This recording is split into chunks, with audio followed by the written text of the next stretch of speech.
Muy buenas a todos, bienvenidos a un nuevo vídeo de ajedrez y en el día de hoy os traigo una partida de Bobby Fischer.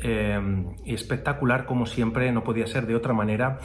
Se jugaba el Campeonato Nacional de Estados Unidos de diciembre 1963 a enero 1964 y como ya conocemos prácticamente todo de Bobby Fischer, os voy a comentar un par de pinceladas de su oponente, de Pál Benko. Pál Benko fue un gran maestro húngaro que nació en Budapest y a los 20 años ganó el campeonato nacional de su país. Posteriormente, también, aparte de ser ajedrecista, tuvo mucha relación con el ajedrez debido a las composiciones que hizo de problemas finales y estudios de dicho deporte. Posteriormente también estuvo vinculado a la política y de hecho fue opositor al régimen que había en esos momentos en su país. Por lo tanto, finalmente le capturaron, fue lamentablemente a un campo de concentración y estuvo allí durante 1 año y medio. Además, se le acusó de ser espía y de pasar información al enemigo, ya que contaba con unas anotaciones bastante extrañas y finalmente pudo decir o argumentar que simplemente eran pues anotaciones de ajedrez. Finalmente fue liberado y tras un torneo de ajedrez desertó y se fue a Estados Unidos. Fue allí cuando ganó hasta en 8 ocasiones el Open Chess Championship de Estados Unidos, siendo el jugador que más veces ganó el abierto. Y por lo tanto hablamos de un jugador muy fuerte al que se enfrentaba Bobby Fischer en la ronda número 10 de un total de 11 partidas. Antes de enseñaros la imagen, comentar también que pareciera ser que en ese campeonato había 2 torneos paralelos, pero lo comentaremos al final de la partida. Y ahora sí, vamos con una imagen de la época. La partida empieza con blancas, con Bobby Fischer jugando E4, G6, D4, alfil G7, caballo C3, D6, F4 por parte de las blancas y entramos así en la defensa Pirc. Caballo F3, enroque corto, alfil D3 desarrollando una nueva pieza y alfil G4. Aquí podría haber sido mejor un caballo A6, caballo C6 o incluso caballo FD7, porque las blancas podían romper con un peón central en el centro y no obstante se jugó este alfil G4, lo que tras H3 jugó Bobby Fischer. Aquí Benko está prácticamente condenado, por decirlo de alguna manera, a capturar, ya que aquí ambas casillas están controladas por peones blancos. Si bien a esta casilla podría venir un D5 y nuevamente el alfil tendría que moverse y volver a una de estas 2 casillas, pues una es la casilla de inicio de la que acaba de salir y la otra podría ser una casilla en la que entorpecería a otras piezas. Por lo tanto, aquí Pál Benko captura en F3, se recaptura de dama y posteriormente se juega caballo C6 tocando el punto de D4 y Bobby Fischer lo defiende con alfil D3 y además E3 y además desarrollando pieza. Posteriormente se juega E5 rompiendo en el centro y tras la captura de peones en dicha casilla Bobby Fischer juega F5 y aquí las negras deciden capturar. Aunque han roto la estructura, la defensa que tienen de peones, aquí las negras podrían haber jugado un caballo D4, pero las blancas podrían haber jugado simplemente dama F2 y luego pues haber jugado un G4, haber avanzado los peones en el flanco de rey, también buscar el enroque largo y por lo tanto pues también con cierta ventaja, ¿no?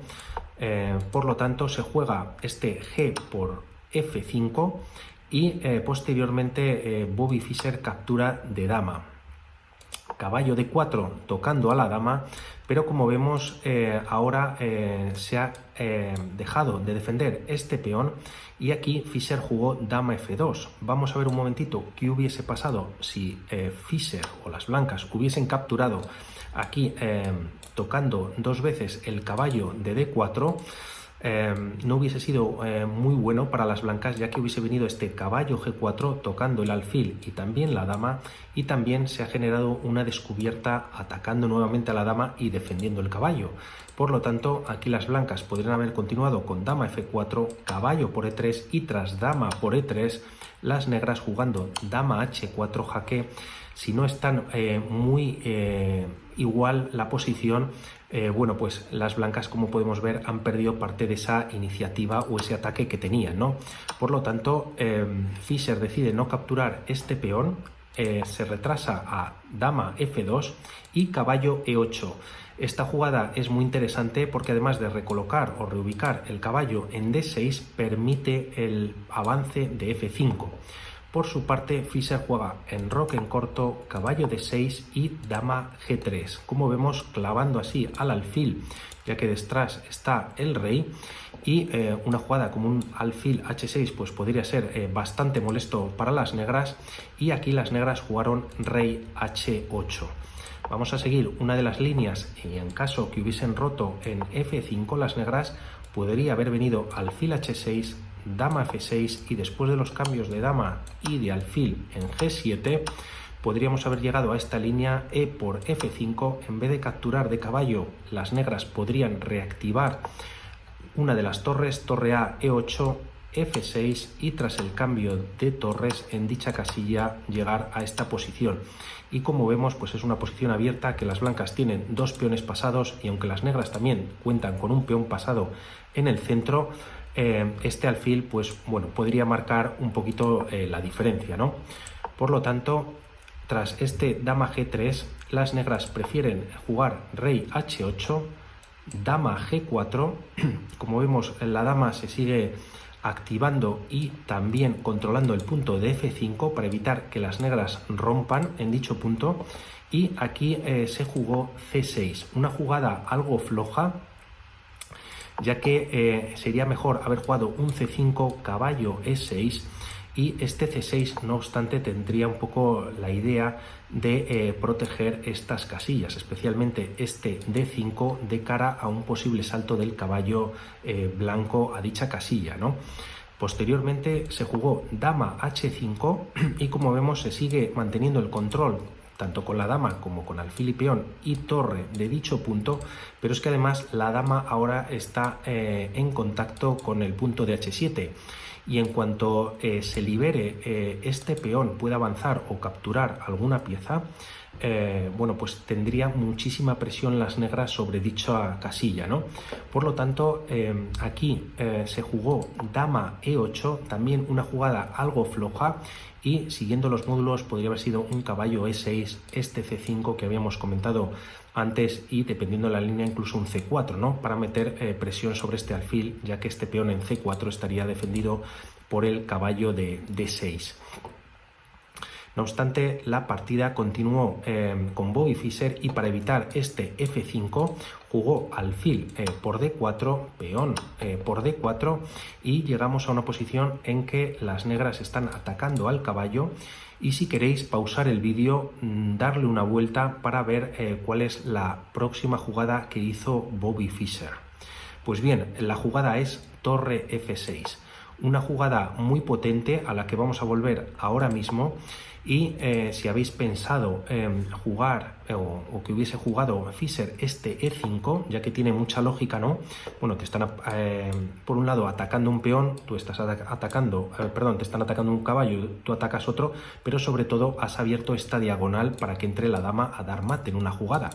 El problema es que aquí las negras tienen este recurso F5, y como la dama no está defendida, ahora está atacada por la dama enemiga, ¿no? Por lo tanto, tras la captura, aquí el caballo podría saltar a E8 salvándose de este ataque, y la situación se habría bueno, pues diluido, ¿no? Bastante para el ataque de las blancas. Por lo tanto, aquí Fischer decide no avanzar este E5 y sí jugar este torre F6, que es muy fuerte. Lógicamente aquí las negras no podrían capturar, ya que después de la captura ahora sí vendría el E5 y prácticamente no hay defensa para este mate, ¿no?, en H7.